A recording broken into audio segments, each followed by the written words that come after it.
আসসালামু আলাইকুম রহমতুল্লাহ বারাকাতুহু। প্রিয় বন্ধু, ভাই এবং বোনেরা, আপনাদের কাছে আজকের এই ভিডিওটা নিয়ে একটা হাদিস আপনাদের কাছে শেয়ার করি। একদিন এক ব্যক্তি আল্লাহ রাসূল সাল্লামের কাছে এসে ভিক্ষা চাইলেন। সে ব্যক্তি সুস্থ সবল ছিলেন। তিনি ভিক্ষা না দিয়ে তোমাকে একটা কাঠ কাটার জন্য একটা কুড়ুল কিনে তোমার হাতে দিলেন।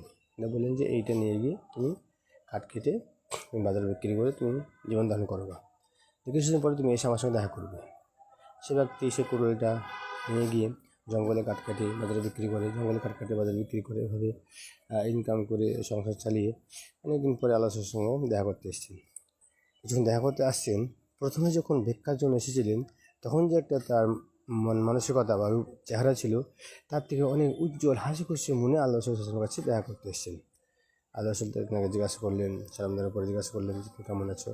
তো সেই ব্যক্তি হাসি খুশি মনে বললো, হুজুর আমি আগের থেকে অনেক ভালো আছি, আলহামদুলিল্লাহ, খুব ভালো আছি। আগে ভিক্ষাবৃত্তি করতাম, কিন্তু মানুষ পাঁচজনের কাছে নিজের মান সম্মান হানি করেও সেখানে ভিক্ষা করতাম একটা নির্লজ্জভাবে।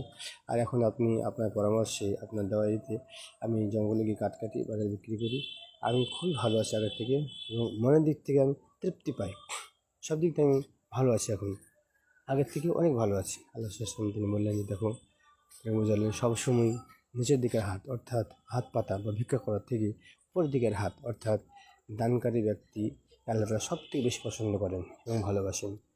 সে কারণে তুমি যে কাজ তুমি করছো, এভাবে তুমি কাটোগা আর বিক্রি করে খাওয়া, ইনশাআল্লাহ আল্লাহ তোমার সংসারে অনেক বরকত দান করবেন, এভাবে দোয়া করে দেবেন।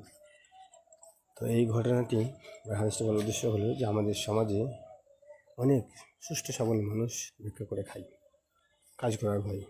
সেসব ভাইদেরকে আমরা একটু পাশে থেকে বসে একটু পরামর্শ করব, তাদেরকে বলবো, বোঝাবো যে ভাই দেখো, এই ভিক্ষাবৃত্তি করে খাওয়া এতে মান সম্মান থাকে না, নির্লজ্জভাবে ভিক্ষাগুলো করতে হয়। হ্যাঁ, ভিক্ষা করার মানুষ আছে যারা দু চোখ অন্ধ, অক্ষম ব্যক্তি, ভিক্ষা করার মানুষও আছে, যারা ভিক্ষার যোগ্য ব্যক্তিও আছে, যারা ভিক্ষা করবে, কোনো অসুবিধা নেই, ওতেই আল্লাহ তাআলা আপনাদের বরকত দেবেন।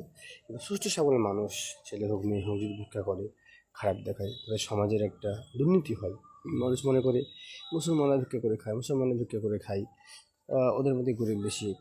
এগুলো অলসতা বা না বোঝার কারণে বা না চিন্তা ফিকির করার কারণে এসবগুলো করে থাকে।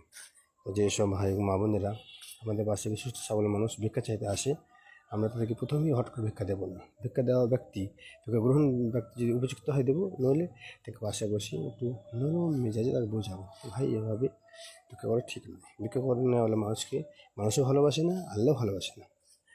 সে কারণে পারলে কাজ করো, যেমন তুমি পারবে তেমন কাজ করবে, কাজ করে খেলে যদি বরকত দিবে, আল্লাহ ভালোবাসবে, যদি বরকত দান করবেন, মনের দিক থেকে তৃপ্তি পাওয়া যাবে। সে কারণে আল্লাহ তাআলা আমাদের সকলকেই নিচের দিকের হাত অর্থাৎ ভিক্ষা বা হাত পাতা থেকে উপরের দিককার হাত বা দানকারী হাতের মধ্যে আল্লাহ তাআলা আমাদের সকলকে গণ্য করুন, বা সেই রকম মানসিকতা নিয়ে আল্লাহ তাআলা আমাদেরকে মৃত্যু পর্যন্ত বেঁচে থাকার তৌফিক দান করুন। আল্লাহুম্মা আমিন। আসসালামু আলাইকুম।